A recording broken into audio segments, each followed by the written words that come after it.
Hello, everyone. Happy Monday. Hope everyone's doing well.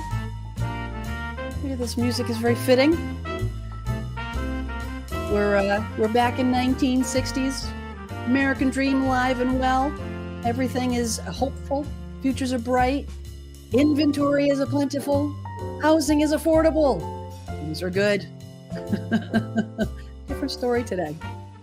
Hope everybody's doing well, recovering from Mother's Day yesterday. Hope all the mothers out there had an awesome day. Had a great day myself. My eldest daughter graduated college, which was pretty awesome to see. It's a pretty awesome way to spend a Mother's Day. So, but now I'm recovering from very little sleep because we had to move her out of her dorm after the ceremony. So anything can happen on this live stream on 4 hours of sleep. So we're talking about the American dream and the demise of the American dream. An article came out on Thursday with a new Gallup poll that said that 76% of Americans do not believe it's a good time to buy, that the American dream has gone bye-bye. So we're going to dig into that article today. I do have a few comments on my channel that came in on the channel during the week that I want to bring up and talk about and have a conversation about. And I do have a guest, but that guest is running a little bit late. She's not in the green room yet. She's on her way. She's out there doing the real estate thing and taking care of her people and her clients and so forth. So she's going to be on her way. We'll bring her in a little bit. But got a pretty good show to cooked up here today. So if you have questions, let me get the ticker going there. And if you have any questions whatsoever, make sure to drop those down below in the comments. And let's see if we can get the background going here. Let's see if I can find the thing here. Let me see. Bear with me. Here we go. Get that going. And if you have any questions, drop them in the chat or just tell me where you're joining from.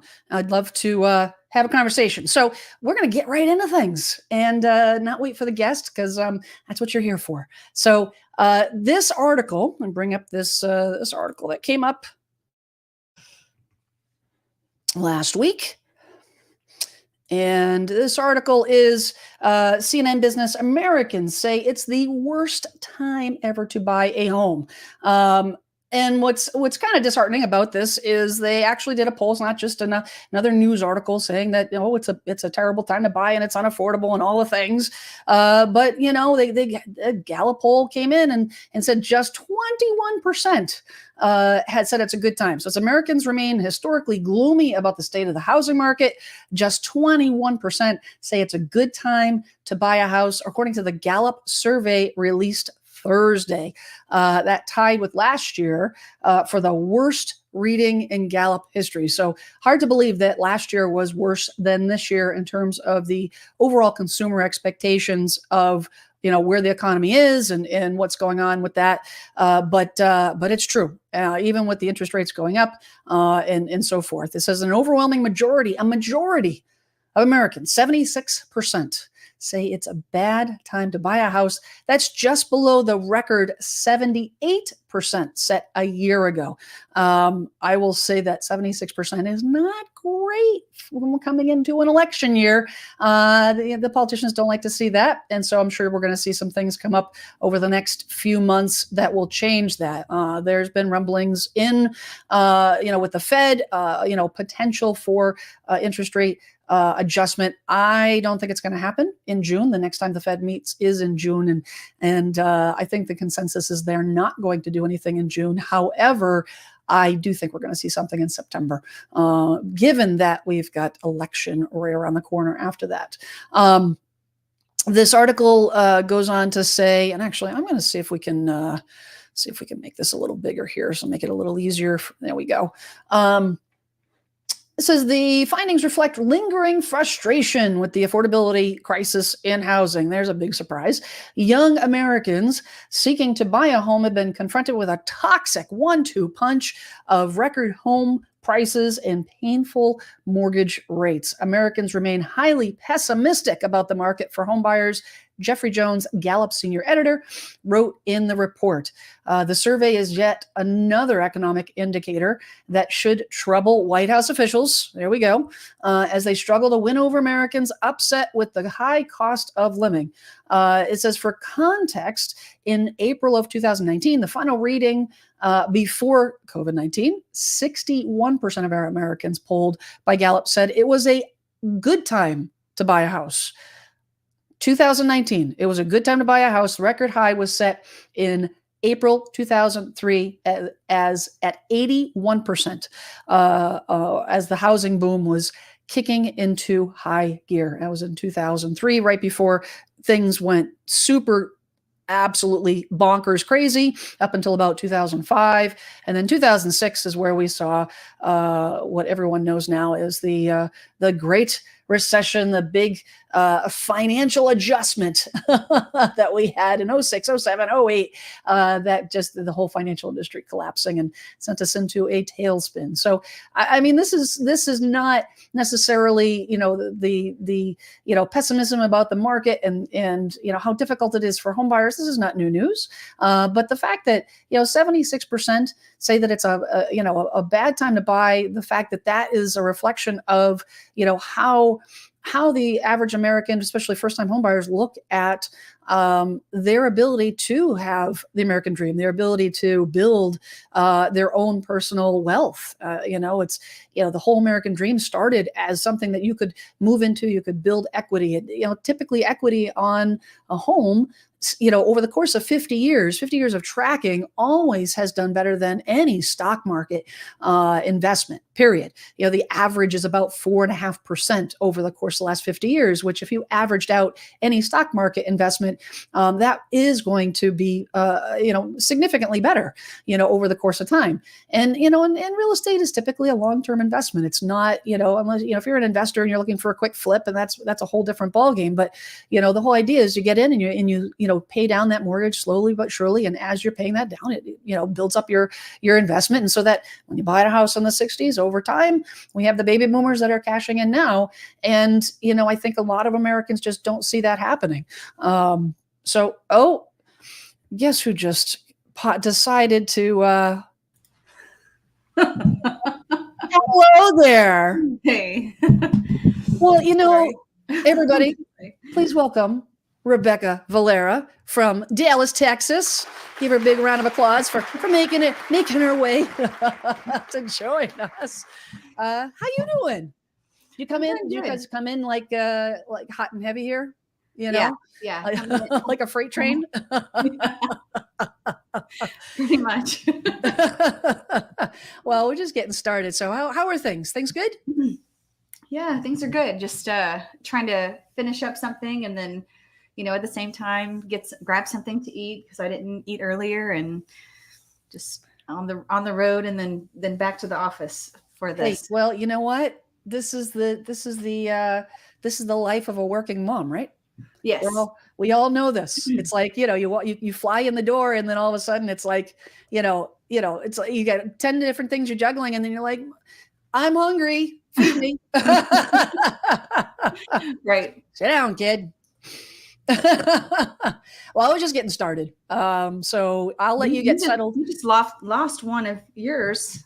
What's that? You're in the new phase now that you've got two out of the nest, right? Yes. Yeah. I mean, one. So my oldest graduated yesterday, right? But graduated college, summa cum laude. Thank you very much. So stinking proud of that kid. But then I got one going off to college. She's a junior in high school. So I got one right behind her. So yeah. That's fun. And don't get me started about the cost of higher education, because that's just I have words for that, but that's not the time nor the place to share that whole. That's a whole nother discussion for another day, I think. Oh, housing prices crazy, higher education, ridiculous. But the takeaway was definitely the pros outweighed the cons, so that's a good thing. But we're just digging in, Rebecca. We're just digging in here. This article that that I came up with that I stumbled across on Thursday. Americans say that's the worst time to buy ever, and there was a new Gallup poll. Gallup poll is like 76%.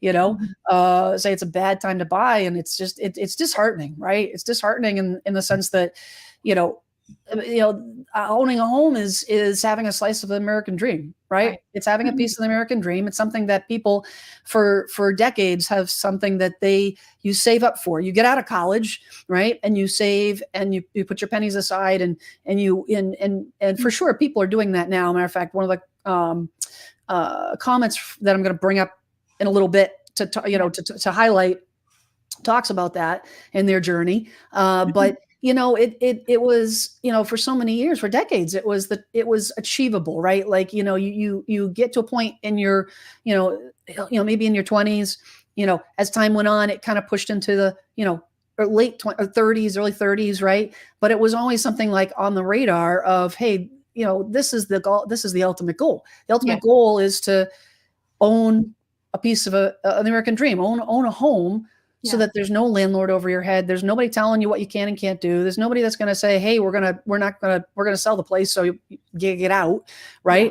And to say that, it's 76 cents, say it's a bad time. And this is a reflection of, it's not saying that people never want to buy a house, Right. but it definitely is a reflection of, I think, what the American public is feeling, which is that American dream is disappearing, right before us, with just the affordability crisis, not letting up. It's just not letting up. You know what I mean? No. Yeah, I do know. I know exactly what you mean. I mean, when I bought a house, I guess that was back in 2010. So what was that? How many years ago? 14 years ago? Yes. It was a lot more affordable to purchase a house, coming right out of getting married in college and that type of thing. And now, and I'm like, I've got 1 foot as a millennial and 1 foot as a Gen Xer because of my age and where I am in my life. But even, I want to say, things were steadily pretty hot and cooking, at least here in Dallas, for those next 2 years, even after we had bought. And we got lucky for our second one, our second house that we sold and bought.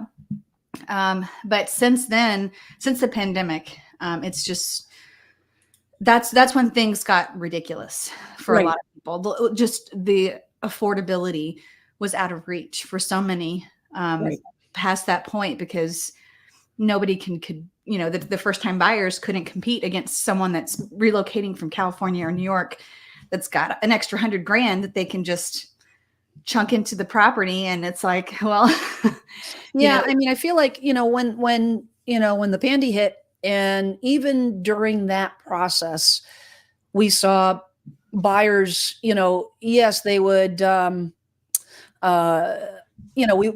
would lose out on homes, right?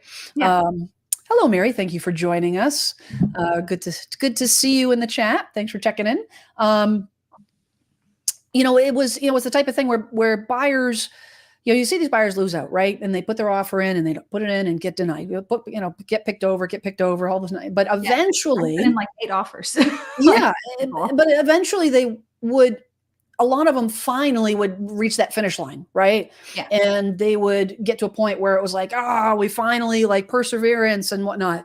Mm-hmm. But I feel in the last year, it's like, there was stuff coming. Now there's nothing coming on. And the prices have substantially increased and continually increase, even though it doesn't make any sense. That it kind of defies the realm of reality. It defies the realm of like logic, like why the prices are still going up, right? And we're seeing a lot of these buyers are just saying, you know what, I'm starting to lose faith in that concept, right? That the whole concept, they're losing faith because of the fact that it's not achievable, or that it's cheaper to rent. I mean, or in a lot of places, which is, I mean, that's now than it is to make a purchase. And so they're they're not throwing, I don't think they've thrown it away. I just think that they're the mindset of I'm going to save more money if I stay and rent versus if I make a purchase when I'm ready, willing, when I'm able to, right? Right. So if I already have the 20% and I'm just waiting and waiting and waiting, like I'm just going to save up a little bit more. I'm just going to save up a little bit more. You're going to be able to save a lot more money if you make the purchase when you can versus just trying to save on your own. Yeah. Homes increase in value. You bring up a great point, because the thing that I think gets lost is that we have this mindset, right? We're a lot of it is the way that if we turn back the clock, my brain is not keeping up with what I want to say. If I turn back the clock a couple decades, you could save faster than homes appreciated. So the whole concept of waiting and saving was just something that, well, that's what I was taught. That's what makes sense. Yeah. Like if I don't, if I can't afford it, I'm going to hold off until I can. Right. However, the problem with that now is that, to your point, homes are appreciating faster than the average savings rate for an American, for a home buyer. Yep. So the thing is if you want to buy in an area where the average appreciation right now is 5%. Even 10 in my area, it's 10% year over year. Yeah. I mean, you're only going to get ahead of it if you can save more than 5% at a time, period. Like if you can outpace the appreciation, then that's the only way that you're going to be able to make a dent in what to make a difference. Correct. Otherwise you might as well just buy. Correct. Right. Or like you said, like if you could go backwards, and you end up paying a lot more for the house. And it just doesn't make any sense. Yeah. It just doesn't make any sense. So it's a tricky thing that I think a lot of people don't, that they lose sight of, Yeah. I think you have to make a decision when you are, I feel like you're financially ready. And so a lot of people don't understand what that means now. Yes. Some people think that means Dave Ramsey, 15-year mortgage, I've got to save down 20%. That might not be what it means for you in your specific area that you're trying to get into. Right. Now, granted, we don't, having an emergency fund and all of those things and making sure that you have enough to pay your mortgage plus, what do they say, save like 1% year over year for, for house maintenance and stuff. Or like some people will say the good rule of thumb is to, whatever your square footage of your house is, save that, have that as your repair fund for the year. So if your house is 2,000 square feet, an extra $2,000 for the year would kind of cover some of those maintenance issues for the house. Maybe. So I don't know if you're in the Northeast, that ain't happening. Well, there you go. And so 2,000 area. So maybe 2% is the more conservative route to go with your home repairs, would you say, because of the age of the homes? Yeah. I mean, I think, there's so many factors. It depends on where you are in the country. It depends on, climate, depends on age. I mean, but even then, like, I have mini splits at home. Right. Yep. And the system's only 2016. So not that old. Yeah. And I have two condensers, one on either side of the house. And each one has two of the heads that mount on the wall. The other one has three. And the one with the two heads, even though I have a whole house surge protector, which I highly recommend, an electrician mounted, installed it right on the panel. Mm-hmm. I had a brownout, which fried the compressor overnight. Mm-hmm. All of a sudden I use mine year round for heat and AC. Yeah. And so I called and had the guy come out and so on and so forth. I mean, thankfully my insurance covered it because of the way the insurance, but it still cost me $1,000. It cost me, well, it's the cost of my deductible, $1,000. Yeah. Right. $1,000. That's one item. Yeah. See ya. You know what I'm saying? Like, and it's just, it's crazy that, I mean, if I had to replace it, my insurance didn't cover it, I was going to be out $3,000. Yeah. Yeah. It's just the cost of things have gotten, significantly worse. So it depends. It depends. But I mean, to your point, having money in the bank to, some sort of, something. I just feel like people are waiting too long, or they don't have a good plan in place to make the purchase. because when I mean, I talk to young couples quite a bit. I mean, I've been doing quite a bit of leases right now in the area just because of how the market is. And I had a lease listing. So I would get, people calling and asking about that one and say, well, it's 55 plus. You can't, be in this community if you're just getting engaged or whatever. It's not going to work for you. So they, some of these younger couples not understanding that, hey, like, in 5 years, you shouldn't still want to be renting. I mean, that should not be your 5-year goal. And maybe that's, but their projection as far as how much rent they could afford was like $2,500. And I was just thinking, wow, like for $2,500 a month, you could get into a great starter home, or even if you got into it like less than that. I don't know. I just felt like they were not thinking far enough. I mean, it stinks to move. I mean, I understand that, but I think it's like more complicated than that though, right? Like, I think that, with when you have a first time home buyer, especially that's thinking about, moving or renting, or buying and renting, they're looking at the aspect of, well, how do I know where I'm going to be working? How do I know that the area that I'm in is not going to start depreciating? How am I going to know that, this money, like if it's going to cost $3,000, $4,000, $10,000 to, extra in my budget to repair these things, I could just rent and not have to pay for those things. Right. So I think there's arguments. I am 100%, not just to be clear, I'm 100% pro home ownership. Like there's just no question about, like, I actually am bringing up a comment in a little bit that we're gonna talk about. Actually, our Mary that chimed in a little bit was nice enough to leave that comment on my channel. But there's a big argument that can be made for that long-term investment. But I think that the short term. People are just nervous about, jumping in because things are just escalating, and it's just like, it's a tough thing. It's a really, really tough thing, but I wanted to just jump back to this article real quick. Yeah. Because let's see if we can get to that.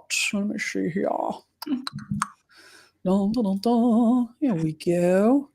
And you know what? I'm going to do this because I like doing that. I like this. There we go. I think we'll go back to the other one. I kind of like, actually, I'll do that so it's not cut off. Okay. All right.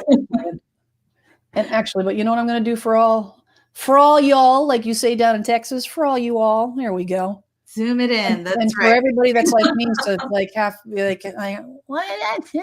I can't read it. It goes on to talk about mortgage rates.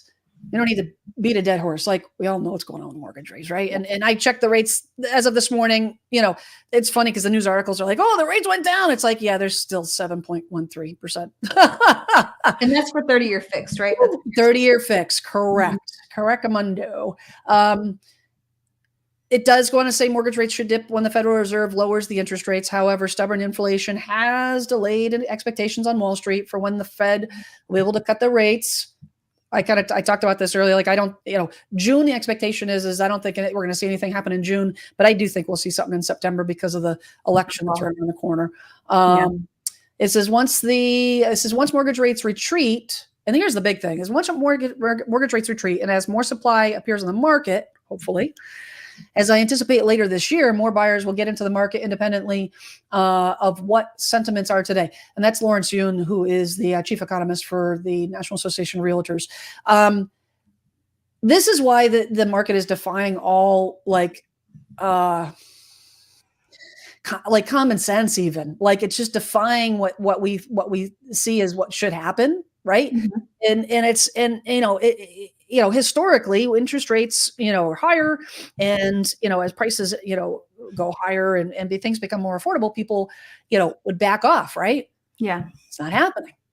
It's not happening. And I think a lot of buyers are waiting in the wings. I think a lot of buyers that couldn't buy last year, that got spooked with the interest rates, have been sitting on the sidelines since the interest rates went up so quickly, right? Mm-hmm. That's been like 9 months. Yep. Right. It's been like 9 months since those interest rates went up.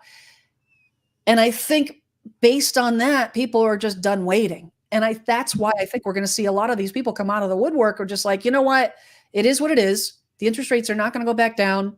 We're going to do our best. I mean, there are going to be people that just can't buy. Yeah.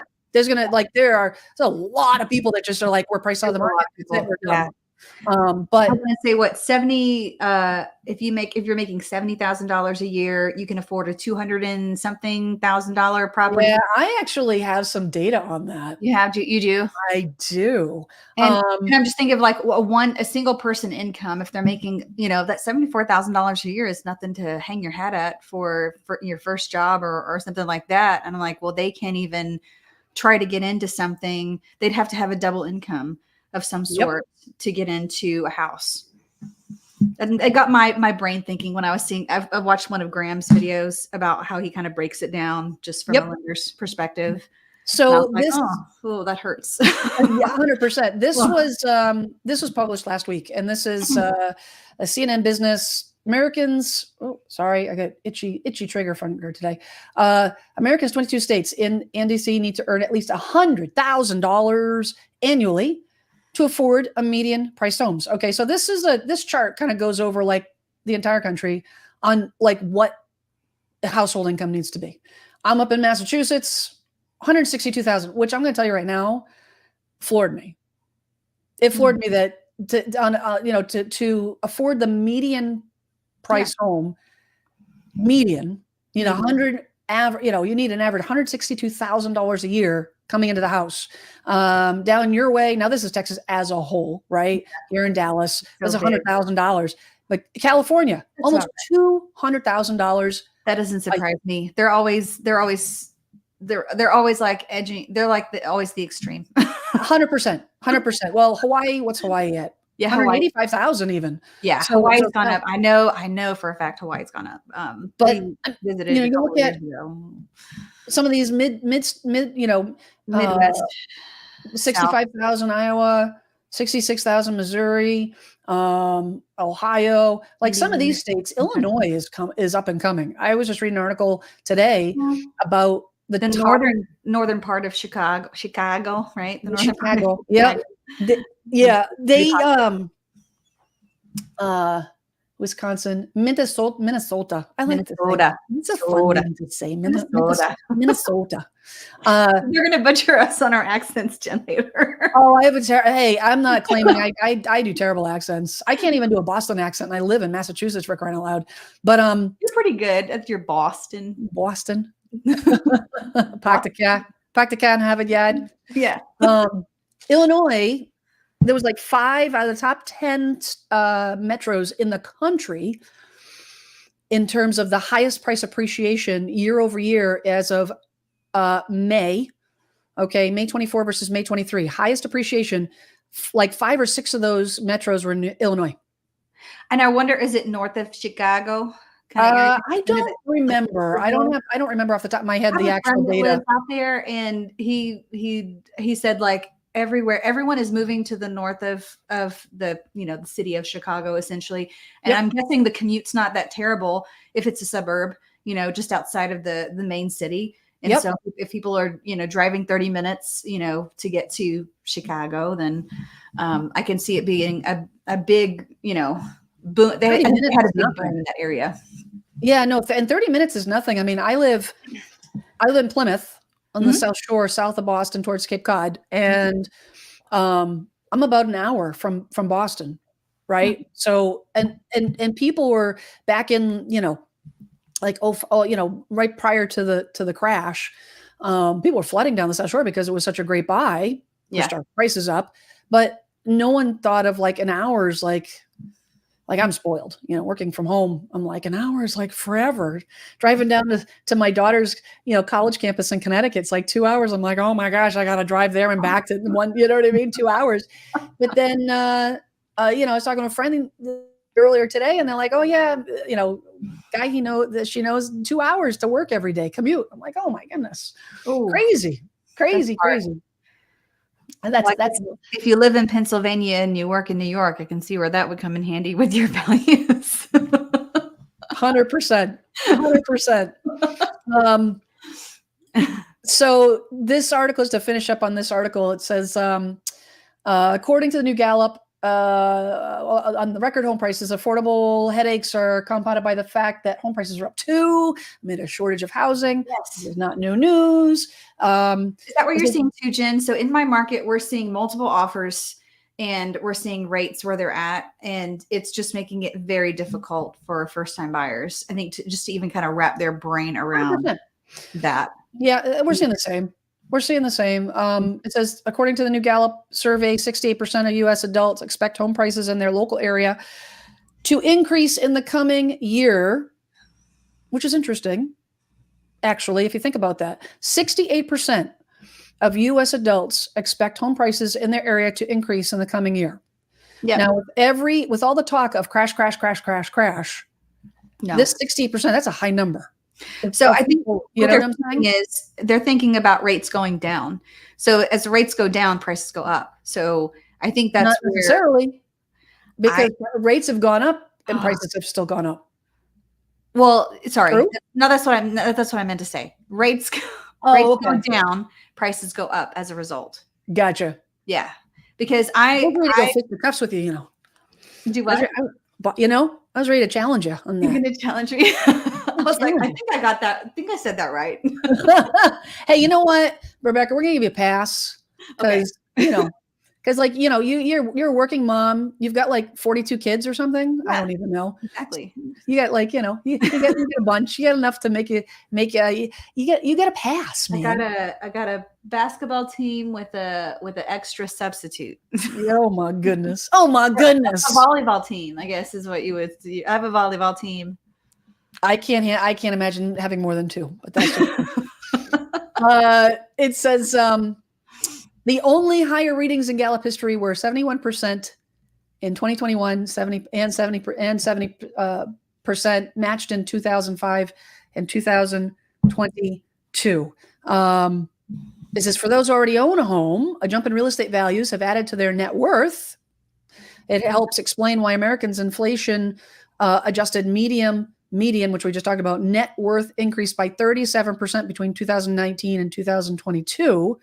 Homeowners can also tap that housing wealth as a sort of cash, borrowing against the value of their home to pay bills, fund college tuition, which I do not recommend, or renovate their home. I don't believe in using equity. I have a video coming out on that in a couple days about the proper way to use home equity, and I am adamantly opposed to using home equity for anything but reinvesting in your home. I think it's just a bad thing to do. I just think it's dangerous. What about investment property? Why some people do it, but I just think it's like. What about like if you have an investment property and you sell it, and that's the money that you put towards their college tuition? Well, that's the whole thing. Is now it's. I mean, like if you have an investment property per kid, and then, but you're not taking the property. You're not taking money out of the property, right? Like if you sell the property, it'll be sold. Now it's liquid, right? Now you do whatever you want with it. But I'm talking about taking equity out, like home equity or. You can't do a cash out on an investment anyway. Well, no, I mean, I'm talking like a cash out refi. Yeah, on your own home? No, not or a HELOC. You could do a HELOC and use the HELOC money for anything. Not on an investment property. Well, yeah, no, I'm not talking about investment properties. Okay, I keep my brain. I have investment. I'm not talking like investment property is. We're talking about homeowners tapping into their current home, taking your current home and taking money out. To Rebecca, focus on me. Sorry. Focus on me. Homeowners tapping into their equity. So homeowners, not investors. Not investors. That do it, if you have a home, your personal home, taking out an equity loan, using that equity loan for anything other than renovating their home, not a good idea. Gotcha. My own personal, safety net. Looking forward to the video then, for sure. Yes. Yeah. It's gonna, I just think that there's so much management. And I mean, I can understand why people do it. Credit card rates, credit card spending is, getting out of control again, right? Yeah. The amount of people owe on credit cards nowadays is, and it stands to reason because inflation has gone through the roof and things are becoming more expensive, and people want to maintain their quality of life. Yeah. They don't want to not buy the iPhone. They don't want to not go out for dinners and vacations. So because they don't cut back. And I would say that that's probably like, I mean, a lot of people do. Yeah. And actually, you know what? This brings, you know what? Well, we're gonna just cut over to. Oh, there was a chart I wanted to show you. Sorry, now you got me all discombobulated. What do you want me to talk about? I'm just kidding. I'll talk about that while you're getting your screen change.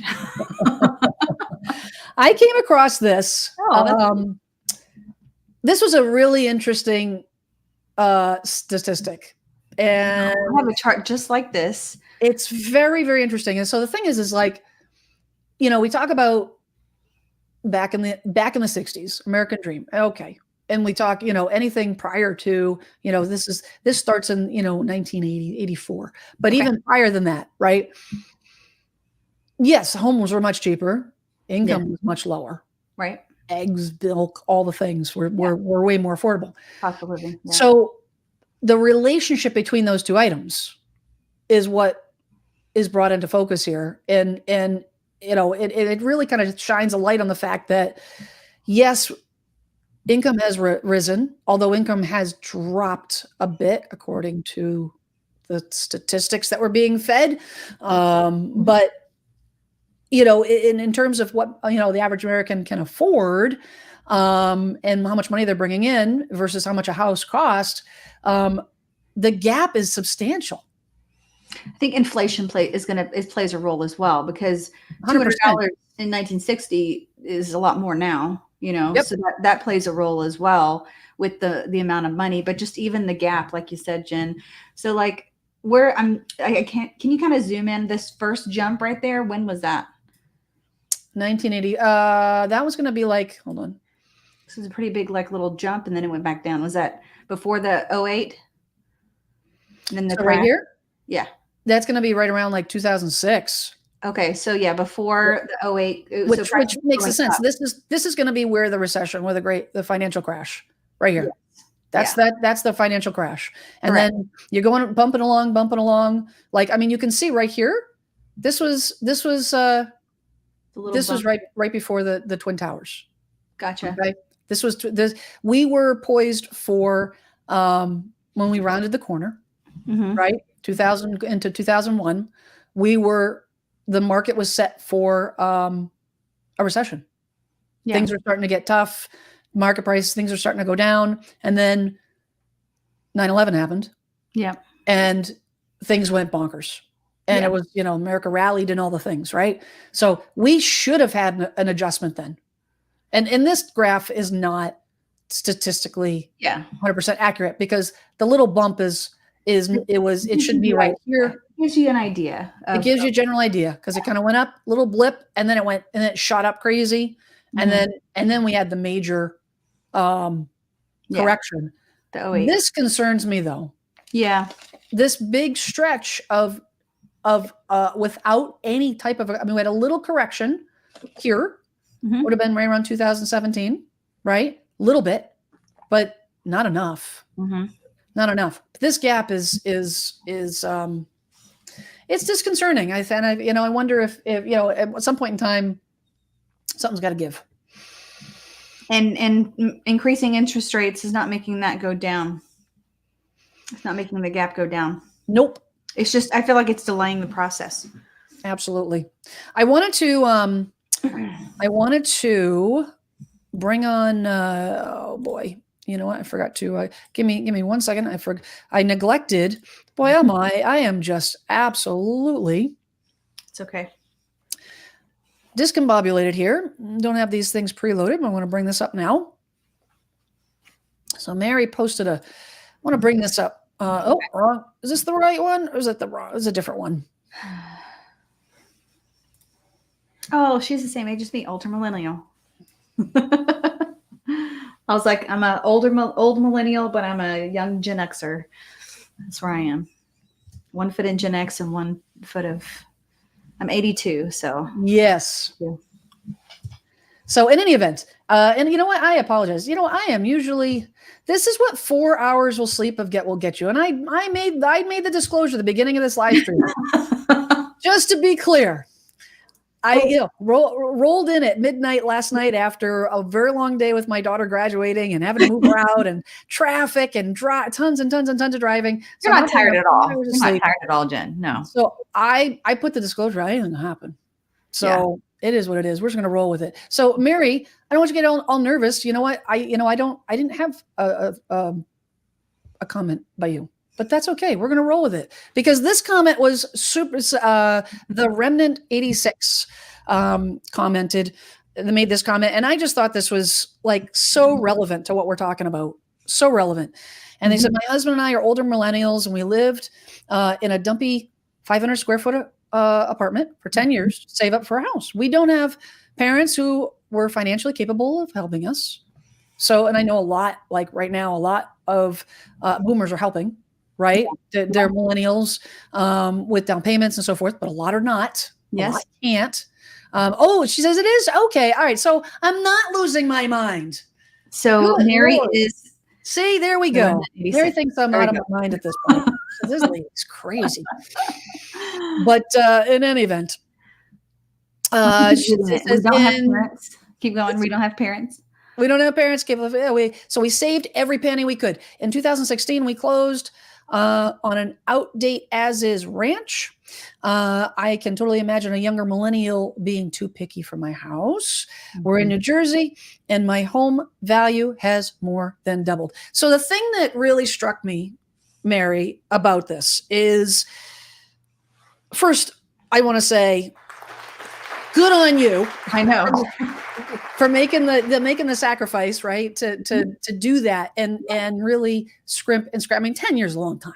Yes. 10 years is a long time. And I see a lot, not all, obviously, but a lot of these younger buyers that are not, they're not willing to give up the cars and the electronics and whatnot. And they want the new shiny thing. They want their first home to be. Not all of them, just to be clear. But yeah. You're absolutely right. Like it's. I'm working with them right now that they're losing out on good houses that have good bones. That are as is. That are outdated.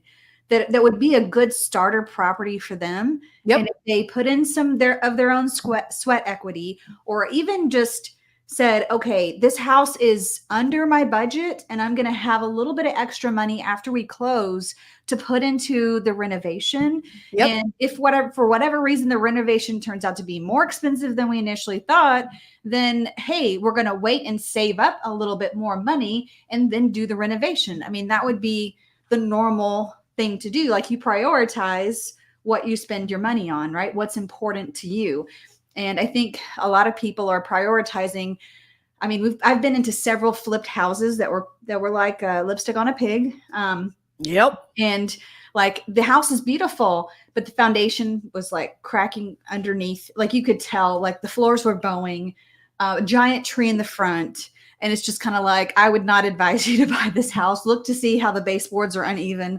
Look to see, like, you're going to have lots of issues and problems. I don't care if the foundation's been worked on. This has not been properly done.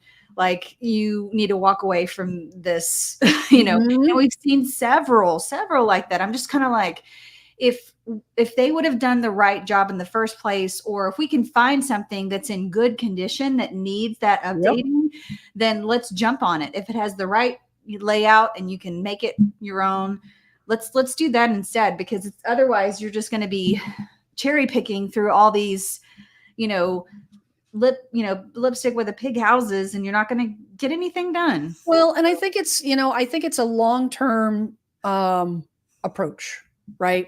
And granted, a lot of people say, well, gosh, I only want to get into it for 2 or 3 years or 4 years or 5 years and don't want to spend a lot of money and so on and so forth. But I mean, real estate at its core is a long-term investment. Yes. Okay. Somebody told me, like, when the market crashed, they're like, I heard the phrase, the only thing that should be flipped is burgers. And I tend to agree, unless if you're a professional investor and you have the pockets to say, buy a property and all of a sudden it's not 50,000, it's 100,000, and you can handle the extra money, then that's your thing. right? But a lot of people didn't, and a lot of people don't, and they watch the HGTV and they think that everything is easy and it's all glamorous and all the things, Yeah. and then they get in trouble, and then they shy away. Yeah. They shy away from possibly buying something. I mean, so a fixer-upper, like you're talking about, foundation is entirely different than buying a cosmetically Yes. challenged house. Right. My Absolutely. husband and I, when we were married, bought a fixer-upper, and honestly, we spent, over 10 years Yeah. chipping away. Yep. Chipping it away. And replacing, and weekends and all the things. I'm in the same boat as Mary. Yeah. My property values doubled because I put the equity in. And I think that's, I'm so glad that Mary, you posted that, because I think that there's a lot of, there's a lot of truth, obviously, to people that can't afford to get into a home. I mean, if you can't afford, you can't afford. You have two choices. You can either, three. You can give up on the American dream and rent. Don't do that. I'm going to rephrase that and say there's four choices. You can, number one, you can get up on the American dream. Okay. Two, you can just rent, right? You get on the American dream and rent. Number two, you make more money, i.e., get a different job. Get a Side second. hustle. Yeah. Three, decrease your debt. Decrease your debt. Make the same amount of money, but spend less. Right. Or move to a different area. Yes. Move to a different area. I mean, there are areas in this country that are still affordable. You can get, like we're talking on that map. If you live in Massachusetts and you can't afford to live in Massachusetts, then you've got to make one of those four choices. And if you're like, I'm not live in Pennsylvania and couldn't drive to Massachusetts, right? Isn't that right? Or you say, you know what, or maybe you do rent, but there are options. But if you want you got to take control. I think that's what I'm trying to say. Yeah.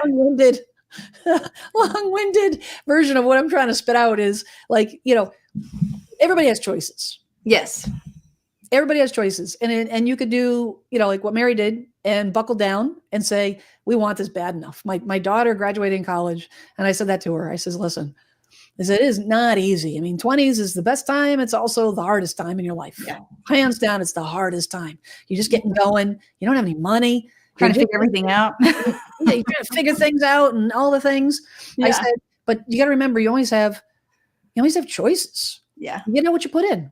If you want something bad enough, you'll make it happen. Figure out how to get it. You'll figure out how to get it. And maybe if you're like, I don't want to move, I don't want to get a job, I don't want to sacrifice my quality of living, then you've made your choice. Now you're a renter. And Jen, it just really comes down to, I was watching this, I don't know if you, so I follow Brett Cooper. She's a part of the Daily Wire and that whole gang over there. But she had a video that came out that talked about, because she's a millennial. And so she said, it really comes down to what you value, like where your values are and what you prioritize with your spending. If you are going to, like you said, find a way and prioritize that this is my goal, this is my dream, I'm going to continue to work towards making that a reality, then you're going to do what Mary's doing, right? You're going to find a way. There's going to be opportunities in every market to find a way to get into something. And part of that is finding a really good real estate agent and educating yourself on what you need to do in order to put yourself into that good situation. And that real estate agent might say, you can't afford to live here. Correct. You cannot afford to live in this area. You can't afford to live in the suburbs of Boston. Right. You need to move out to Western Mass.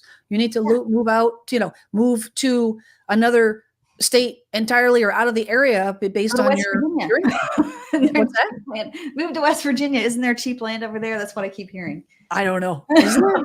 I'm sure. West Virginia. I don't know. Is that how it goes? Something I don't know. I just heard that there's cheap land in West Virginia. I was listening to somebody and they were like, oh yeah, it's way more affordable in West Virginia than it is in other parts. So Mary says, we're thinking of selling and relocating to Pennsylvania. We desperately want a bigger yard, and it's just too expensive in New Jersey. Good friend Jackie lives in New Jersey. Plus, we would have almost no mortgage. Oh, I'm envious. Yeah. um, yeah, that's a tough situation. I mean, it's, my question, I guess, is have you vetted out areas in Pennsylvania where you think that you can, pull this off, Yeah. and whether there are areas, in that, whatever area you're looking at that, you can manage to get into a bigger yard and or maybe it's, a suburb outside of Pennsylvania. It's tough. Anywhere in the Northeast, I think is just, it's tough. Yeah. It's challenging. It's absolutely challenging. So what are the choices? Well, the choices would be aside from what we were just talking about, you could, you could increase your income, continue paying down the mortgage, or improve the property value. Improve the property value by sweat equity. Mhm. Is there anything that you can do to make that house worth more? Right. Talk to a real estate agent, find out what the hot buttons are in your area. If the hot buttons are hardwood floors and you have some wall to wall or built-ins. I know I don't know why that is, but a lot of people go goo goo gaga over built-ins. Really? Oh my That's God, not so much here. Not here. If you're in a new construction community, I mean, I always advise them just get some nice built-ins, have the contractor just come in and build you some built-in cabinets, and people will go goo goo gaga and choose your house over somebody else's because I mean, there's usually with a lot of the new construction here in my area, I find that there's lack of storage. And when you can add that extra storage with the built-in, not only does it serve a purpose, but now you've got a place to store books, photos. I mean, and you don't have to install a shelf. Sorry, I'm just thinking outside of the box. But Mary, devil's advocate. Yeah. So you put the built-ins in, and now you have completely removed your options on what you can do for that wall. That's my feeling about it. I mean, it's great and it's cool, but like now it's like if I don't want to have a bookshelf there, I could. Now it's like no other option. But if you set it up, I don't know. It all, you know what I'm saying? On the staging too, where it's located. I think where it's located for sure makes a difference. I see your point to that. I wonder is that a Texas thing? Built-ins? Built-ins? Yeah. I mean, I don't know. I've been working with a lot of buyers, tenants, and they all go crazy over, oh my gosh, look at this this built-in, or oh my gosh, look how cute that little bay window is. Yeah. Very interesting. They're like, oh, I love this little thing over here. And I'm like, okay. You know what? We see that in the older homes here. Yeah. Like the older, like when I say older, I'm talking like anywhere from 1900. Yeah, late 1800s, 1900s, up through like 1950. Okay. The built-ins. Yeah. But I mean, some of the newer homes for sure.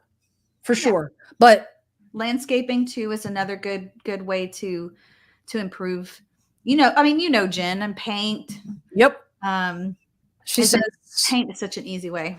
It really is. We're traveling. I love Gettysburg. We're traveling to Gettysburg this weekend and have a lunch date with an agent. There we go. Homework time. My husband's company has a location out there. Prices are in the 200s for what we like. I mean, that's what is your that's normal for Pennsylvania, Jen. I was doing a little bit of research on some of these other cities that I'm doing research on. And I want to say Pittsburgh, it was right around like 250, 260 when I was talking to an agent that was out there. And I was like, wow. So it doesn't surprise me that prices are in that range in Pennsylvania. But Mary, I would recommend also looking into, safety is a thing that I would look into for that area as well. Just as, for anyone that's relocating, not to just Pennsylvania, but to whatever new state or new location, I would look into that. I would look into how you feel about ghosts. Why? Is there a ghost story around Pennsylvania? Gettysburg is like one of the most haunted places in the country. Really? I didn't know that. Oh, yeah. You know that? No. See, I'm not from the Northeast, so. Oh, okay. Well, Civil War. Okay. Makes sense. Gettysburg. Yes. And so Gettysburg and the battle at Gettysburg. Yeah. Okay, I'm going to go off topic for a second, just because why not, right? Just for Mary. And so we, this was probably, I don't know, it was over 10 years ago. we rented, we thought it'd be fun. Kids were young. We'd rent an RV, a trailer, and tow it down to Gettysburg, and stay at like a KOA and stuff like that. And we stayed at this awesome KOA, like that was right abutting the Gettysburg Battlefield State Park. Okay. And there's some creepy stuff going on. Okay. There's some creepy stuff. We heard like cannon fire in the middle of the night, even though it's like 100% it's against, I mean, it's a federal law, like state parks closed. Yeah. Like, and there were definitely not cannons firing whatsoever. We saw legitimately, like I'm kind of a scaredy cat. So he went to this tour at this house that was in downtown Gettysburg with this woman that was known to house soldiers, right, in hiding. And they had a tour, and he was on the second floor of this house. And legitimately, he came back. I was freaked out. He came back with a picture looking out, it was dark out, looking out the window of the second floor, and there was a face. And it was not a reflection. I'm just saying. I was like checking the doors and the windows of the camper. And make sure that they would disclose that too. I mean, that would be something with disclosures. You would want to know if they're purchasing a house in that specific area.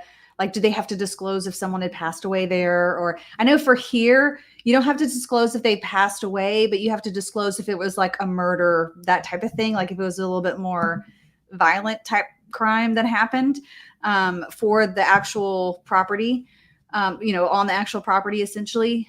So just find out that information too. And the other thing I did want to mention, Mary, is that make sure that you check out how much, because appreciation is going to be different everywhere. So ask the real estate agent how much your home's appreciating year over year in that specific area. So that way, if you are putting in all of your money into that property, how much of an appreciation return on your investment can you see year over year? Because that would be important to know for that area too. For sure. Well, and especially, so here's my feeling on that. My feeling on that is if they're going to move in the next 7 years. Yeah. If they're going to move, but if she is moving there with her husband and is not planning to move next 7 years, I think the overall priority is just, you can obviously check the crime rate and so forth, neighborhood, but like more of a social aspect of, is this in a community that you can be happy in, that you'll find community in, socially? Is this a house that is not going to be a money pit, that maybe you can build some sweat equity? But I think that sometimes, Rebecca, like, yes, it's important, but I feel like that gets misinterpreted. Sometimes the people are like so focused on, oh my gosh, what is my return on investment on this? And it's like, it's not an investment property. This is a home. Right. Yeah. It's a home. And the bigger question is can I afford this now and tomorrow? Yeah. Okay. Which obviously, because it's going to be, sounds like, a lot less than what she's currently. Yeah. Well, and free and clear. Being able to afford it, insurance. Yep. And being able to afford it is not just the housing payment.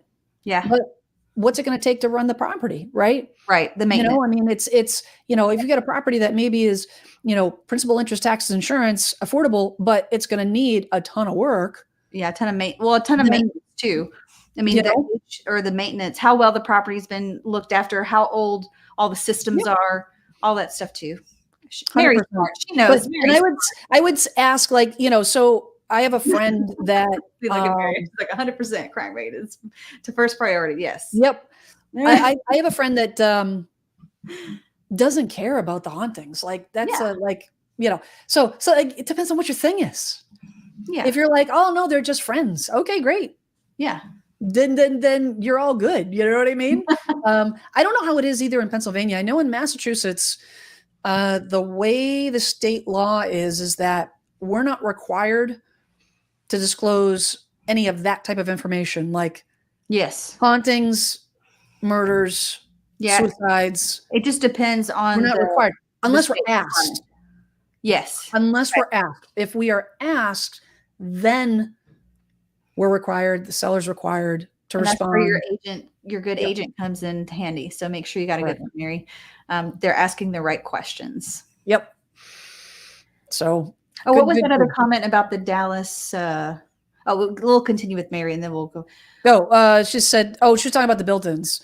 My daughter bought one last year and loved the Yes, built-ins. And now see, she's she knows. realizing no limit on how she arranges her furniture. Oh, look at Jen. Oh, there we go. So we were both right. I was right about the hype, and you were right about the limiting arrangement of furniture. So we're Yes, both ma'am. right. Yes, ma'am. There we go. What was Mary going to say earlier? She said, I'm writing all this down. Good. Yeah. The house are really old, like 1890. Yeah. So the thing about buying an old house like that, I having that age of property, like we have, you have more. I live in Plymouth. I do. Like, yeah, we have homes, and there's not many in the 1600s. Most of them are, historic buildings, protected historic buildings at this point. But there are homes that come on the market that are in, mid 1700, late 1700 on up. Mm-hmm. And it's a different animal. Yeah. It's not bad. It's just different. And I think someone who buys an older home, number one, your depth of knowledge in older homes has got to be solid. Mm-hmm. You got to know about, fieldstone foundations, how to manage them, how to maintain them, the windows, whether it's original windows or replacement windows. If you live in an area that's in a historic district, some areas don't allow you to replace the windows. Yeah. So you've got to do this, they call it cheeking. I think it's cheeking, where you actually have to go through and put in like this putty around the glass, and you've got to do that on a regular basis because you can't replace the windows, because it's all preserved. A lot of our older homes, Jen, I will say, and so in McKinney, there is a historic district. So McKinney was the county seat. So we have a lot of homes that were like, I think 1900 historic. So 1900, 1905.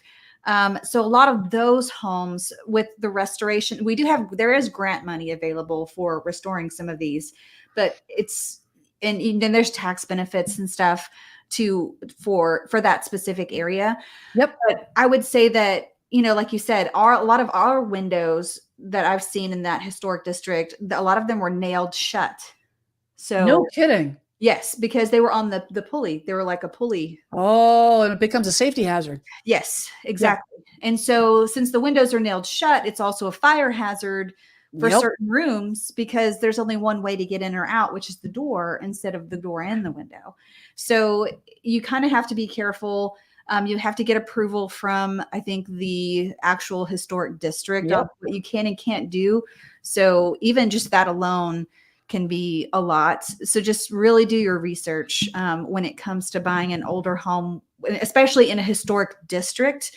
I don't know because at least ours is set up where all those homes are considered historic if, they're a certain age and they're in a certain spot, right? Yes. A certain district. Yeah. So just be aware when you're looking, is this home in a historic area, district that has certain rules or regulations that we have to follow if we were to refurbish, some of the things either on the inside or the outside. So yeah, very good. Yeah, it's all the, it's the type of thing that, if you are, if that's something that you embrace, because older homes have a certain level of charm that you are not going to get in a new home. You're just not. And a lot of people will say, you know what, I'm okay with the door, the floors never being level, the windows never being plumb, the doors never being plumb, having constant maintenance around the house in exchange for the character that comes with an older home. Now, I am not one of those people. I'm a little bit too type A for that. So I will never want that for me, and I think you have to decide who you are going forward. Because it's like, sometimes you're like, oh, you see a price that's really attractive and you're like, yeah, it's old, but I think we can make that work. It's like, no. If you are looking for an older home, you're looking for an older home. Yeah. If you're not, then you're not, period. That's, I really feel strongly about that because of the type of home it is. Fun fact, dumbwaiters, which can be a really cool thing. You know what a dumbwaiter is? Yeah. You can like have it go. It's like, they were used it for like passing food from the kitchen up to the second floor or whatever. Yeah. Total fire hazard. A lot of states have outlawed them. Like Massachusetts, you can't have a dumbwaiter. Would It's a going to be laundry walled chute off. work in the same way? What's that? Wouldn't a laundry chute work in the kind of the same way? So 100%. And you know why? Because they're fire hazards. Yeah. Because you have a fire in the basement. And you know what I see a lot, I've seen this a lot over the years. People create fire laundry chutes. Yeah. I've seen that with, They like to just cut a hole in the floor with a little trap door. And you lift up the trap door and throw it down in the basement. And you're like, no, because you have a fire. Guess where the flames are going? Up. It's so dangerous. It's so dangerous. So please, public service announcement, like, don't do that. Just don't do that. You know? But like in where I'm at, if the house has one, then the fire department won't, pass it when they inspect the smoke detectors. They were like, nope, you got to wall it off or seal it up or whatever. Yeah. It's a fire hazard. But kind of a cool thing though, like, one of those things, you open up the wall and you're like, oh, look at that. But I mean, you imagine like a kid crawling in there. Yeah. One of your kids crawling in there. And then the thing drops because the cables break. Yeah. Death by laundry chute. Death by laundry chute. Death by dumbwaiter. Right. That must be a movie. Wasn't there was a movie about, oh gosh, I can't remember what it was. There was like aliens and there was a dumbwaiter in the kitchen and they were like trying to pull themselves up through the dumbwaiter to get to Home Alone. I think there was one in Home Alone too, wasn't there? Isn't there a dumbwaiter in Home Alone? Or is that the laundry chute? I think there's a laundry chute there. We're getting all off track. That's what happens. That's what happens when you have 4 hours sleep. I'm going to take this moment just to say, like, if, as we're talking about all these things and real estate absolutely positively is hyper local. Yeah. All these things may or may not even, apply to your area. Please, please, please make sure you're working with an agent that you trust. Please make sure that the agent knows, what they're doing is worth their salt. Like they are a student of their industry and, can get, they give you the advice you're looking for. And it's not just the friend's mother's son's daughter who happens to have their real estate license. If you're one of those people, fill out the link below and I'll get you connected to somebody who will be able to help you. There you go. So that's my other PSA for this live stream. Yeah. Just please, please, please work with somebody that, because that will answer all of your questions or say, I'm going to get right back to you. Or I'll find out. Exactly. This is the thing. When I was new in this industry, years and years and years and years ago. We won't say how many years exactly. Long time ago. But even now, like, do I know every single answer? Of course not. No. But the thing is a good agent will say to you, I don't know, but I will find out. Right. I don't know it. I'll find out. The ones that seem to have all the answers, no, no such thing. No such thing. You know what I mean? I mean, just because those are the one agents that you're like, you should be suspicious about because they like to make stuff up. It's like, oh, crazy. I wanted to just, as we're winding down here, I want to bring this up. So if anybody is down in the Dallas area, look at that. There's your gaggle. Like, is this an updated picture? 1, 2, 3, 4, 5, 6. Yeah. So there's your tribe. Yep. And your YouTube channel. So if anybody's looking for property in the Dallas area, Rebecca's your gal. That's right. You can check out her channel and say hello. Yeah.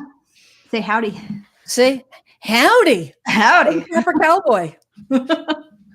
Actually, the school that I went to, which is Texas A&M University, it was a requirement. They taught all the freshmen that when you walk past someone, you say howdy, No joke, huh?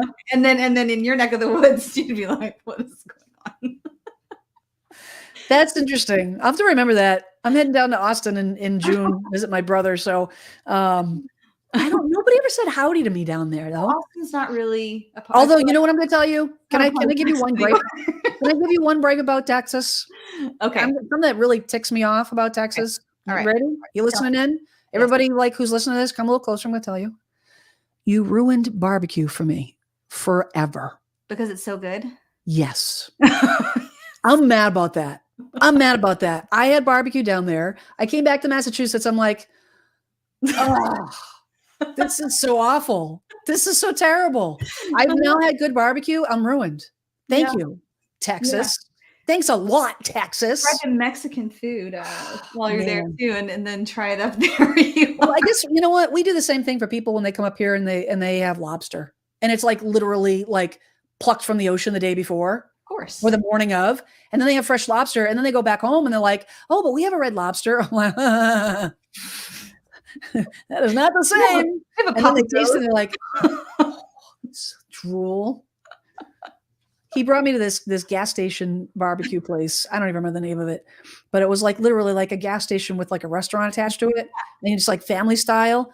And I'm just standing there. I have no utensils. Yeah. They put the wax paper out, and I'm just like, it's like my last meal. Yeah. I couldn't shove it in my face fast enough. I'm like, oh my God, this brisket is amazing. I wanted to take a bath in the coleslaw. It was just crazy. Anyways. It was bonkers. I'm like, this is not, there's something going on with this coleslaw. I don't know what's going on with this coleslaw, but I'm like, this is like, this is some good stuff. I don't know. Great sauce in that coleslaw. Yeah. You guys got some good food down there, but anyhow, I want to do a quick shameless plug of my fun thing that my good friend Jackie Baker and I have going on. We have a podcast that we also start a YouTube channel with the podcast recordings called Reddit Real Estate Disaster. So if you want a few laughs, Jackie researches just all the heavy lifting. I just act, silly. And she researches, comes up with these absolutely bonkers Reddit stories.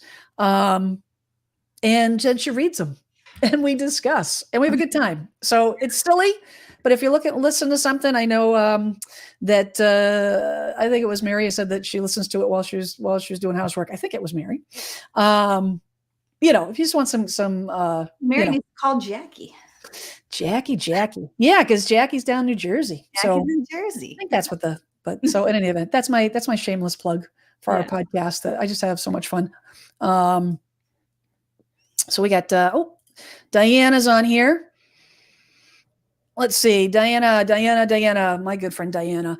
We want to put our house up for sale in the next 3 months or so. You're in the process of decluttering, I think, right, Diana? To move near our daughter in Argyle, Texas. I know where that is. We may rent for 6 months to a year or so before buying, though. You know what? I think that's a total valid plan. I really, really, really do. Yeah.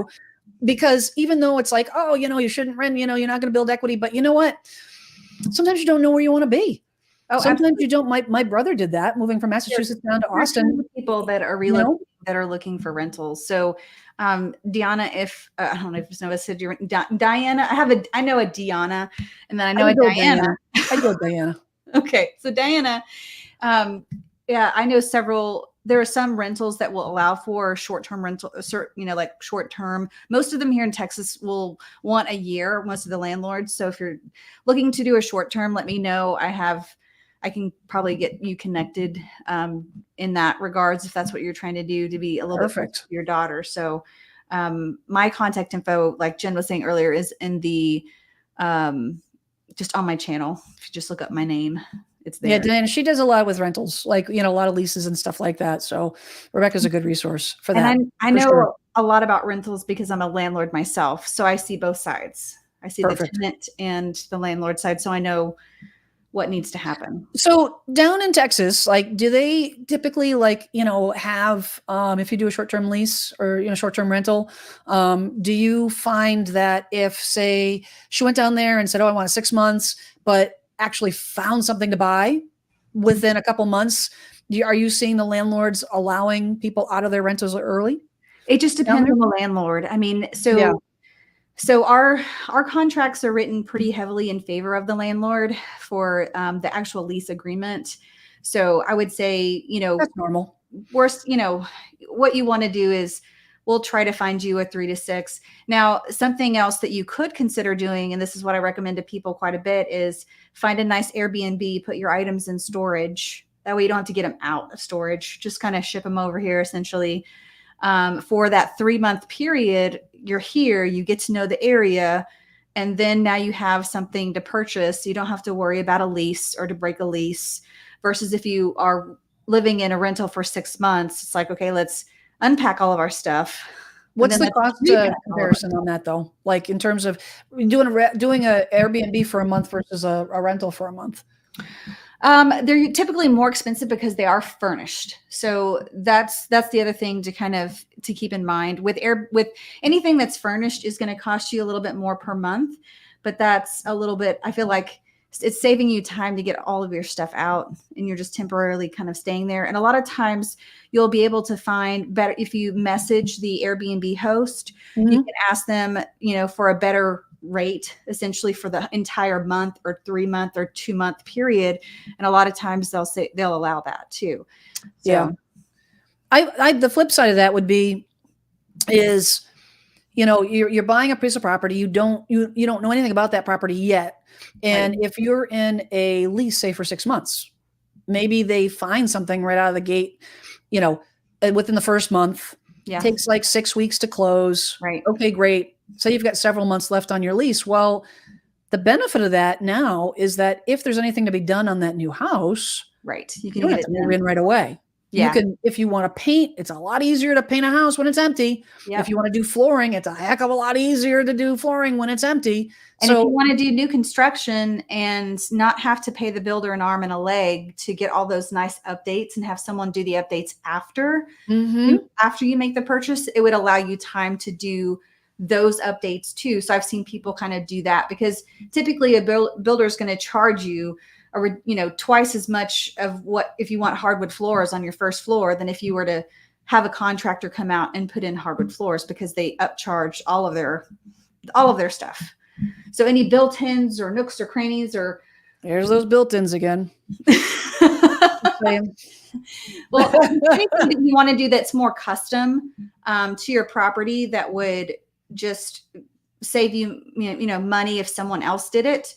I've even seen people that the 3 windows that they want, that nice open patio, right? What they'll do is they'll bid out, what is it going to cost me to rip out this whole section of the house where the windows are, and put in that giant sliding open contraption of a glass door there. And it's usually a lot cheaper than what the builder's going to charge you for it, to do it themselves while they're constructing the house, which is silly, but that's what builders do. They try to make a profit off of everything. Oh, everything's about money. Yeah. It's about money. And sometimes, I feel like it used to be back in the day that it was less expensive in the long run, to have the builder do it at the time. Right. But, like now, cabinets in your laundry room. Shoot, just have someone else go in and do it after. Maybe. Just little things that you wouldn't think of, hey, the builder has this, what would it cost if so-and-so did it instead of the builder? And I've actually helped people save a lot of money that way. The big things that you want to obviously spend money on with the builder is the structure itself, how it's laid out, right? Yep. We're getting into a whole nother conversation. I don't want to. Yeah, you are. It's all good. It's a whole nother thing. And then, well, it gives, I think that the bottom line here is that, you get into, that's the upside to getting into a short-term rental versus moving right from one house to another, is it gives you some flexibility of being able to, not only scout the area, but flexibility in buying. You don't have to buy something that needs a definitive closing date within 6 weeks. Right. You could potentially turn around and ask the landlord, hey, can I have another 3 months?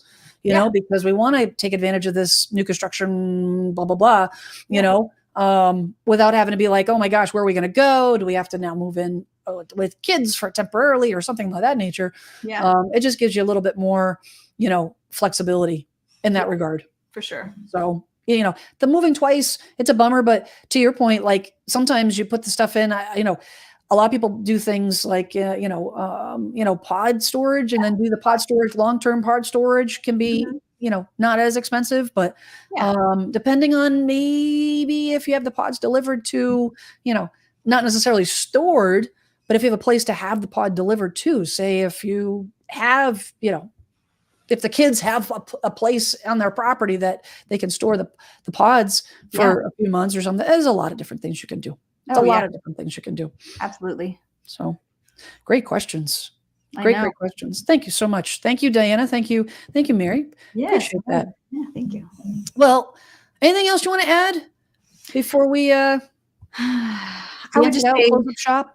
Those people that are feeling helpless or hopeless about the American dream, just, prioritize you have to figure out where are your priorities, where are your priorities in the grand scheme of things, and make sure that you are doing everything that you can to put yourself in the right position in order to accomplish that goal or that dream, whatever it might be, 5 years from now, 10 years from now, whatever it might be. Things are going to, come and go, and they're going to change. So you have to kind of roll with the punches there. But I think the big thing is blinders. What I mean by that is, I think if you're in a position, you're trying to make these decisions, you need to decide what is best for you in your financial house. Absolutely. Look at your finances, consult with your partner. If there's two people that are contributing in the finances, to consult with the partner and decide within our four walls, what's best for us, what can we afford, what are our goals, and then you put your blinders on and you block out the noise that is the media, because that, I think, creates havoc and doubt. And it's not all bad. I mean, that's how you get to, you learn about what's going on with the market. You learn what's going on in the country, and you learn what's happening. However, it can become a serious distraction. And then you start doubting why you're doing this in the first place. You might listen to somebody say, it is a bad investment. You shouldn't be buying. There's no housing out there, the whole 9 yards. Now you're like, well, wait a minute. If there's no housing, how come we're finding housing? And maybe we're doing it wrong. Yeah. You start doubting everything that you've done. It's like, I truly, truly feel. And sometimes someone will say, you can find something to buy. Yes. Things are getting more affordable, but within your four walls is not the case. Mm-hmm. Within your four walls, it may not be the right time for you to buy. And you got to take a step back and be like, okay, we got to make some changes. Right. We got to pay down our debt. Maybe you got student loans. Maybe you do need to do something with the income. Maybe it's make another part-time job or something of that nature. But I think blinders is the biggest thing from the distractions, because everybody's, I mean, I have an opinion, you have an opinion, right? But when you start listening to people that can be that can corrupt what's going on in those four walls, it can be dangerous and it can be overwhelming. And then you go into, you start pulling back, and then that's counterproductive. Yeah. So that's my TED Talk. Okay. No spiraling allowed. No spiraling. All right, Rekha, thank you so much.